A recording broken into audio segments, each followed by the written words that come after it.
right. Well, good morning, guys. Welcome back to another video today.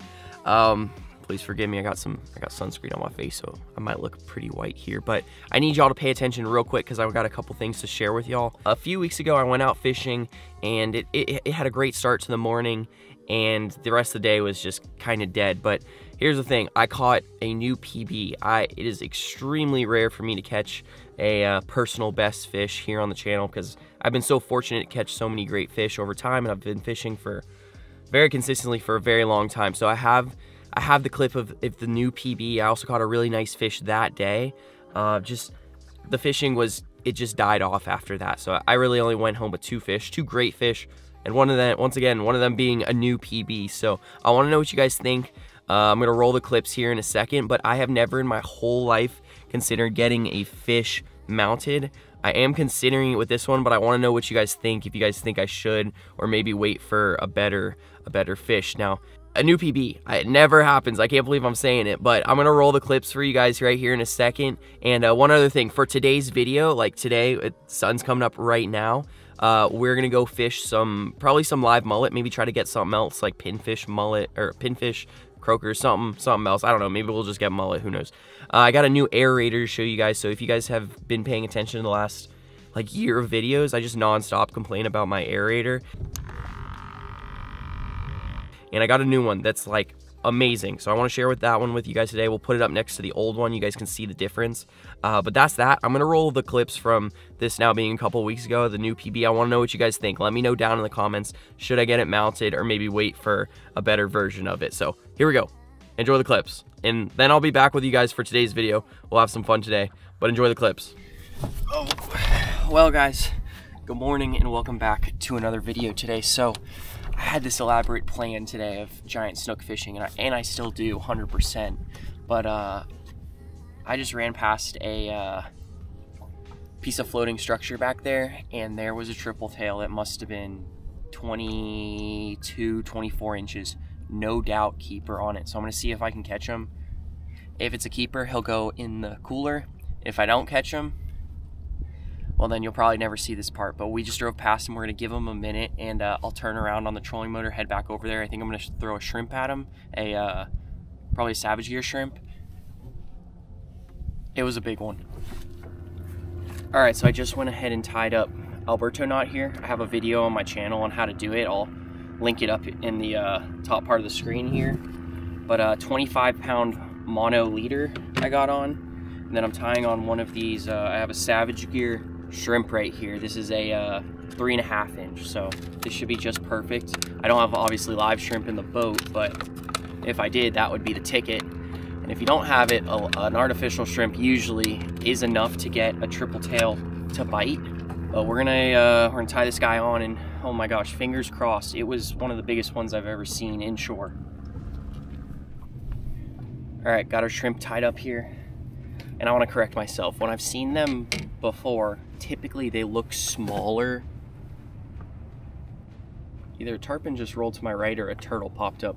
Typically, triple tail looks smaller, and then when you catch them and bring them into the boat and measure them, they're bigger than you think. And this one, I thought it was big. So let's see.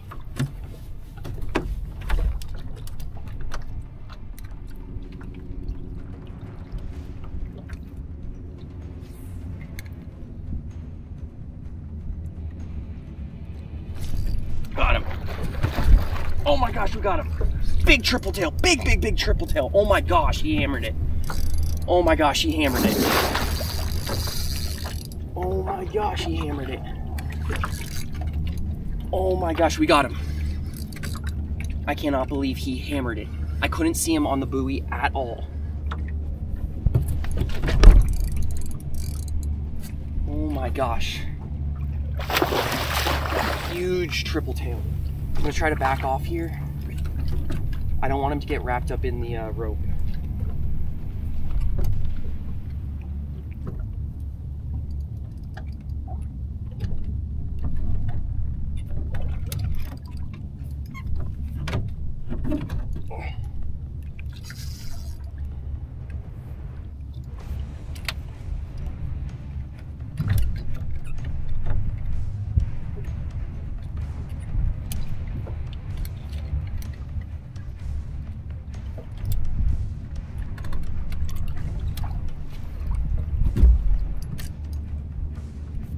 Yep, he's wrapped up in the rope. Exactly what I didn't want. I gotta untangle him. I see how it's wrapped.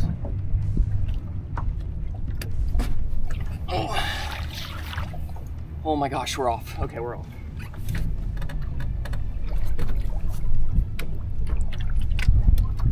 Oh my gosh, we are off. Oh, that scared me. He took one run, went immediately back down to the structure. This might be one of the biggest triple tail in my life right here.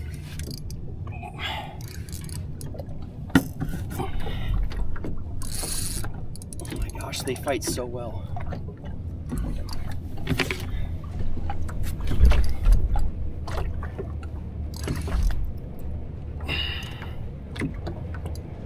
Dude, no way.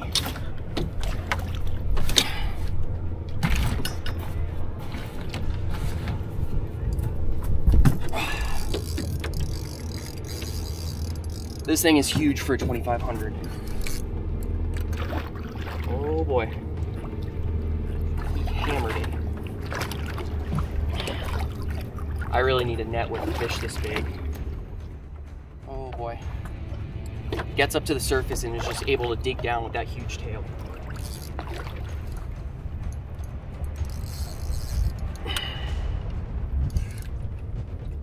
Come on. Getting my hand on this fish is going to be the hardest thing to do.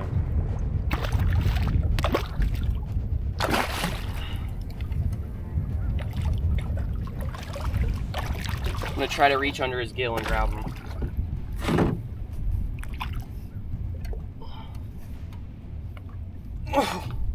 Oh my god. Oh gosh. Dude.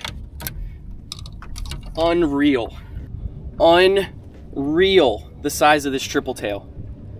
This has got to be a 25, 26 inch triple tail. Huge fish, probably a 10-pounder. Incredible. I'm gonna put him on the ruler here, get the lure out of his mouth. But incredible, I had my mindset on snook today, once again. And we find ourselves with a big boy. Huge fish, oh my gosh. Well, that right there, guys, is the biggest triple tail of my life. 26 inches.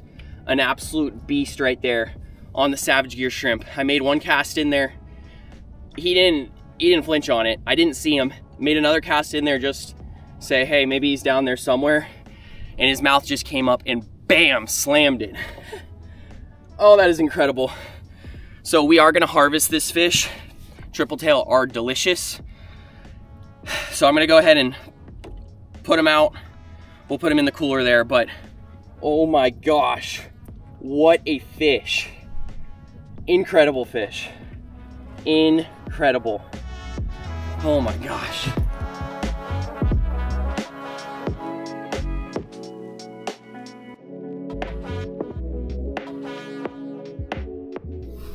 Well, I'll show you guys here once again. This is what got it done here. Savage Gear shrimp. I'm about to put this fish in the cooler. What? It is not very often I catch a personal best of any species because I've been fishing so long. I've been lucky to catch so many great fish.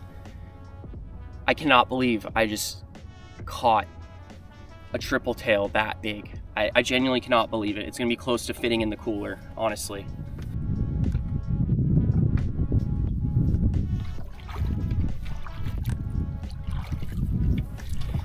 Oh, all right, so I took a knife and pressed it through the head. Technically, I think that's technically called the gheenoe method or technique. It'll instantly kill the fish. He's in the cooler now. Unfortunately, I don't have ice, so what I'm gonna do is fill up the bucket with fill up the bucket with water and load it in there, and I'll probably fish on the shorter side today because I don't want the cooler getting too hot and do anything incorrectly with that fish. I wanna make sure I take good care of him because that fish will probably make 4 to 6 dinners for Maggie and I, which is incredible. As an amazing amount of meat on a triple tail. But oh my gosh, I can't believe we just did that. I cannot believe it. Personal best triple tail. That is awesome. Awesome. And today I would have never thought. I just thought we're going snook fishing, and of course, incredible. Well, I could be wrong here, but I think I might have just found another triple tail. Getting real distracted with these guys. Probably gonna get mullet after this, but if they're here to catch, might as well try to catch them. All right, well, I just, of course, found another one after I hopped up and started running. He's not quite as big. I will still try to catch him though. I didn't really get a good look at him, but this is the problem I'm facing with right now. I'm being faced with. Do I drop the trolling motor in? What do I do here? Buddy. I'll try to get him off and we'll drop the trolling motor in. How did you get here? Oh, yep, there's one on it. Big one on it. Oh, he smoked it. He smoked it. I went to hook set, but I didn't have him on. See if he, if I'm lucky, he'll hit it again. I gotta be lucky. He absolutely hammered it. Hammered it, but I really wasn't expecting him because I couldn't see him at all. I just felt a hard thump and I saw the flash of gold.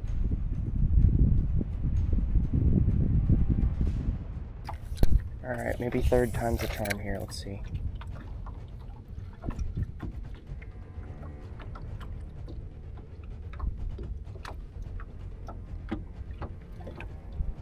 Oh my gosh, he ate it. Got him! Got him! We're on! Oh, he's going to the rope, he's going to the rope. Oh my gosh, third time's the charm, it worked. He smoked it. Oh, it's a good one. I just gotta figure out a way to get him away from, yep, come on, just come this way and don't go towards, yep. Oh my gosh, that's a keeper, another one. It's gotta be, if not, he's very close. Oh my gosh, I'm not gonna lie, I don't know if he's gonna be able to fit. Yeah, that's a keeper. Oh boy. Come on up. All right, we're good. We are off away from any structure here. Dude, no way. That's a good one. I lightened up the drag just a little bit. Hammered it that time, hammered it. Oh. We are allowed to keep 2 over 18 inches. This guy looks like he's over 18. There, he's very close. No freaking way, man. I might have to find a way to get ice today. Oh, check that guy out. Oh my gosh. I cannot believe that. That's a good one. Great one, actually. He looks like he's maybe about 20 inches. I could tell he was big. I didn't know how big, but not as big as the last one. Let me see if I can just kind of get him under the gill here and bring him in. Oh, beauty. Beauty. Heck yeah. Well, first thing I'm going to do, because I'm not certain he's the keeper, we're going to put him right on the ruler right here. They got to be 18 inches.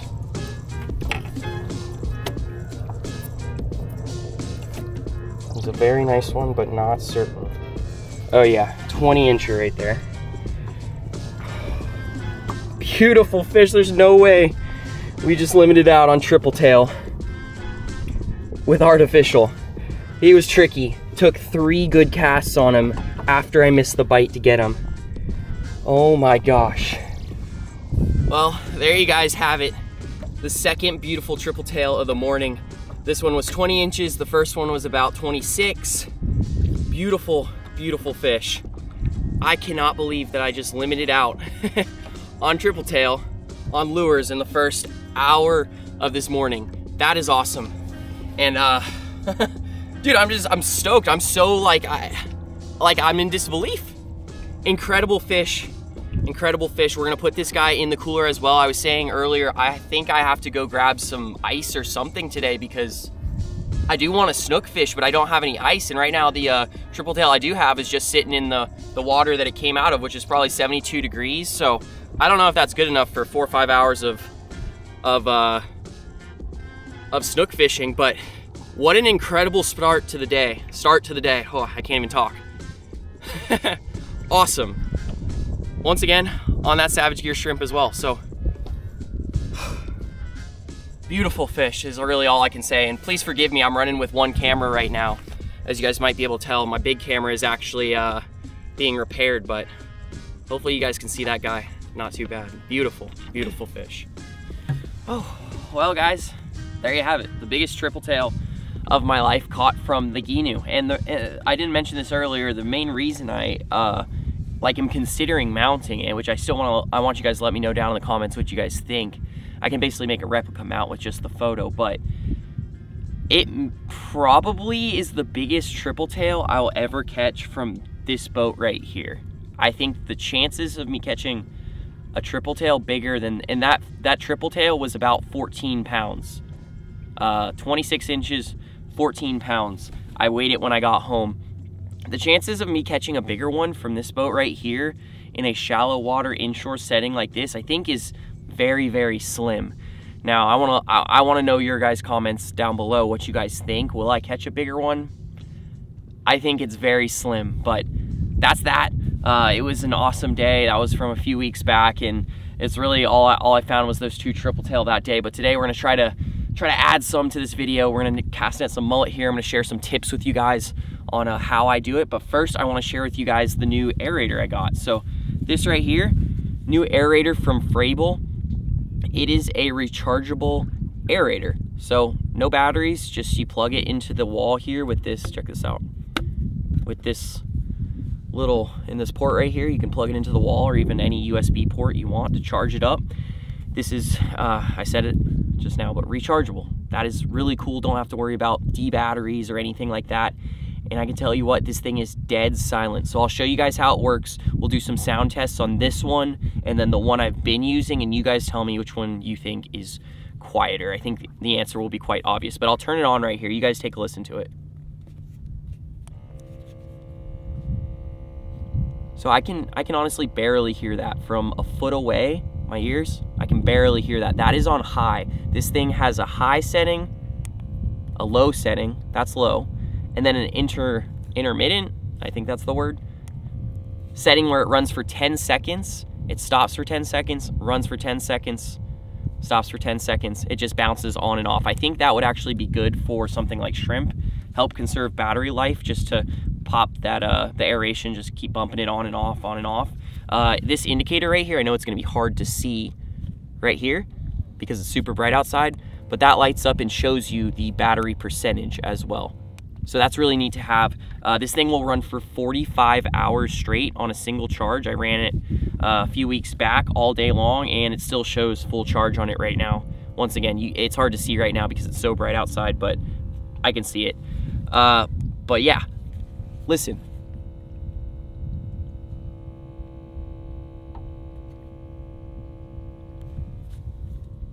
You can barely hear it. The trolling motor is probably louder, but here we go. I'm gonna show you guys the one I've been using for a little while now, and you guys tell me which one's louder. So let me get this thing opened and turned on.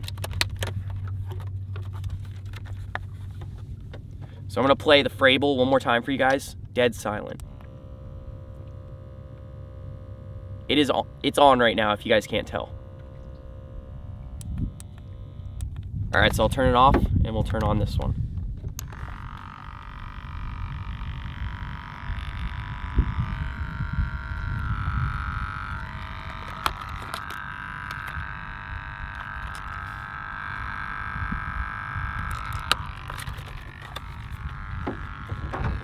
Turn the Frabill on one more time.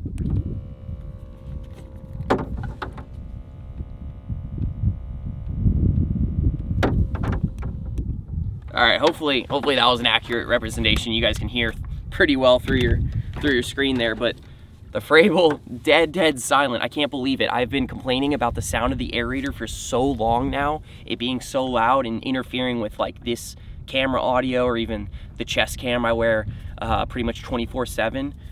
We won't have to listen to this thing anymore, and it comes with this pretty dang big air stone here. Big air stone. I assume that helps distribute the bubbles throughout the whatever you use it in. I use it in a 5-gallon bucket, but helps distribute it a little bit wider in the area. But man,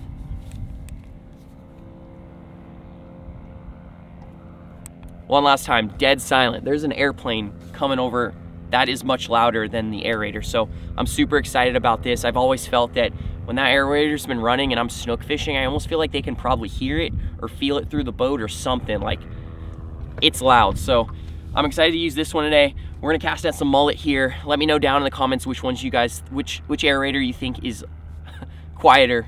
Curious to hear what it sounds like through a screen, but we're gonna cast at some mullet right here. I'm gonna share with you guys some tips on how I do it, and then we're gonna see if maybe we can knock out a snook or two today. So thank you guys for staying with me this far throughout the video. Let's get some mullet, and hopefully you guys learned something. Time for some live mullet tips and tricks. In my opinion, live mullet is one of the best baits you can use in a shallow water setting. Unless the mullet are migrating, most of the time they are within 4 feet of water on a shallow shoreline, close to a bank, maybe even between docks, usually around some sort of structure that they can use to escape predators. One of the best tips I can give to finding mullet if you're having trouble is keep an eye on the pelicans and keep an eye on the ospreys. If you see either of those birds diving, the chances are they're diving on mullet. As you guys can see here on the right side of the screen, there are mullet working. They're just about 10 feet off the mangroves in about a foot of water, but unfortunately I couldn't see them because of the glare of the sun. Always work with the sun on your back. It'll always help you see mullet, even redfish, snook, trout, tarpon. It's a good rule of thumb. Of all the inshore bait fish to cast net, mullet can be some of the hardest to actually cast net. They are very aware of the boat, very aware when you have a cast net in your hand, and they can keep their distance very well. If you're struggling to get within range of them, consider getting out of the boat and walking up to them. Sometimes you have more success doing that. Sometimes you're casting at them one at a time. Sometimes you get a dozen in one cast and you're done. Honestly, they're kind of tricky, but here we go. Let's cast net some mullet. So right here, I got the sun on my back so I can see him pretty well. I see mullet running from my left to my right. I make my cast, and unfortunately, it's a taco. I wound up with absolutely nothing.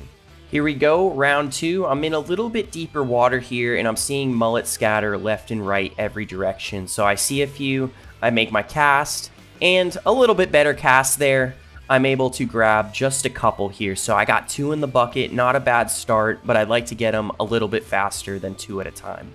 Now, depending on your situation, there's 2 different methods to approaching mullet. Depending on the size of your cast net, the size of your boat, and where the mullet are actually hanging out at, it'll determine probably the best method for you to approach them. Because I'm in such shallow water here and I'm on the gheenoe, which can get in that shallow water, I am using a method where I basically try to sneak up on them. I move as slowly as possible and wait till they're in range and throw the net on them. If the mullet happen to be in a little bit deeper water, say 2 to 3 feet, the better method might be to run past them quickly, as quick as possible, and basically do a drive-by on them. Catch them off guard. You'd probably have more success that way than trying to sneak up on mullet in deeper water. At this point, I'd thrown the net a couple times. I saw the way the mullet were behaving. They were a bit skittish, and it worked out perfectly here where I could sandwich them between the boat and the mangroves. As you can see here, I got them all splashing around in the net, and I knew the job was done. I knocked out 6 right here, and I had a total of 8 to 12-inch mullet in the bucket, which is just about perfect. In 3 casts, I nailed my mullet, and it's time to go snook fishing. If you have any additional tips, feel free to leave them down in the comments below, and let me know what you thought of my tips. All right, so we're going in with the aerator on these guys. We got about 8 there. I'm gonna go ahead and check this out too as well. I'll show you guys this real quick. See these rubber black, I wanna call them just like spacers. That helps with vibration when you put this thing on your bucket. So the when the motor's in here, you know, it has a little vibration. That'll help not transfer the noise to the bucket and ultimately to the boat. So should make this thing extra quiet when I put it on the bucket. All right, we're good and ready to go. But check this out. This is what I cast netted. I got about 8 of these guys right here. This is a, I believe this is a striped mullet here. It's a smaller one, but a great snook bait. You can see these, you guys can, these small stripes there on the body. It's just a little bit different than a silver mullet, which wouldn't have these stripes, but I like these guys a lot more, these striped ones. In my opinion, they are, for some reason, just a tad more durable, and they last longer, and they're not as like energetic out the gate and then lose energy throughout the time you're fishing it, if that makes sense. With silver mullet, I found that they come out of the gate when you hook them out of the bucket and throw them out there, they're moving around 200 miles an hour, and then if you fish them for 15 minutes, like 15 minutes later, they're a bit worn out. So for whatever reason, if you guys know, let me know in the comments why striped mullet, at least in my opinion, appear to be more durable than the silver mullet. But we got 8 of them there, just enough to get us started to go do some snook fishing. I probably don't want to put too many in this 5-gallon bucket. Learned my lesson with that. It's very easy to overcrowd them, and the mullet they die out on you. So we're gonna get to fishing here, knock out some snook. If I go through these mullet, I'll just grab a few more. They were right here in this cove, super easy to get. And let's tie up, let's catch some fish.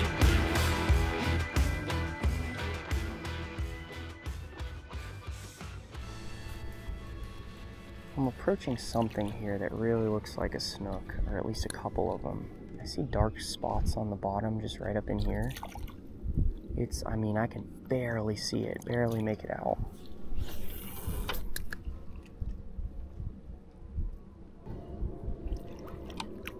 Okay, maybe that wasn't a snook. Maybe this is a snook over here.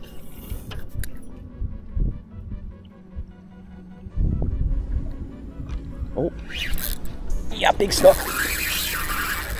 Oh my gosh, it was a snook. He'd get me in the trees if I'm not careful. Gotta body him. Oh my gosh. Oh boy. Oh, that slam. Let me try to keep him on here. Just gotta use the rod to my advantage. He's not monstrous, but he's clearly a pretty strong snook. Oh, man. When I say I could, I mean, he's good sized fish. I say I could barely make out that fish there. I'll loosen up the drag pinch.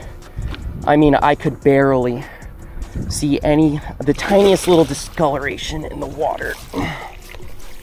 Nice fish. Let me just reverse out of here, get him away from the trees.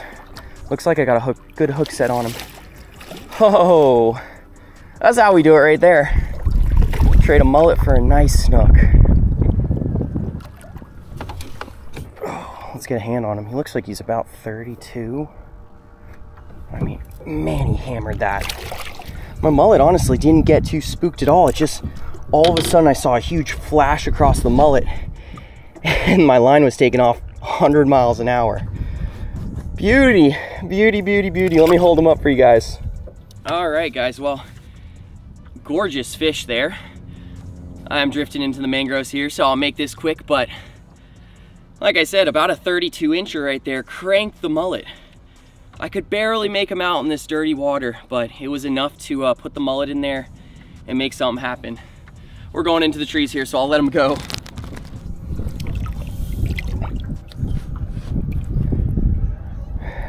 All right, bud, let me see if I can get you unhooked here easy. That was a perfect hook set. I had just the right amount of stopping power for a fish like this with my setup, and I had him real good. He was not gonna be coming unglued for any reason. Just had to keep him out of the mangroves. Gorgeous fish. This fish is, yeah, like I said, I think he's about 32. Go ahead and just send him on his way. Nice tail. I'll send you right back where you came from, bud. This, hard to tell if it's considered a female or a male, because these guys switch genders once they reach a certain size. I would probably consider this one as probably a female, getting to that size. These mangroves right here are red mangroves. You can tell they're red mangroves by that beautiful reddish root system they have. They can grow up to 80 feet tall, and they provide incredible structure for redfish, snook, trout, all inshore game fish, and bait fish. Because red mangroves always have barnacles growing on the root systems, it's important to use heavy enough tackle when fishing around the mangroves. Snook are incredibly smart. They will always beeline into those mangroves when they're hooked. I've been snook fishing lately with my 7.6 medium heavy Fenwick Elite inshore rod, 3,500 pen spin fisher, 30-pound braid, and 40-pound fluorocarbon leader. But believe me, don't be afraid to go a little heavier than that when you're big snook fishing. As for the rest of the day, it didn't work out quite the way I wanted it to. The snook were just being a bit picky. A lot of these snook were just nosing the mullet around and having trouble committing. I think the main reason for that is water temps. It's going to be warming up quite a bit here soon. I think they're going to start eating a lot better. If I had to guess, the water temps are probably 74, 75 degrees right now, and when they're 80 to 85, I should find quite a bit more bites. If you enjoyed today's video, please give me a thumbs up and let me know down in the comments if you learned a thing or two about catching live mullet. I appreciate you guys. Thank you guys so much for watching today, and I will see you guys in that next video.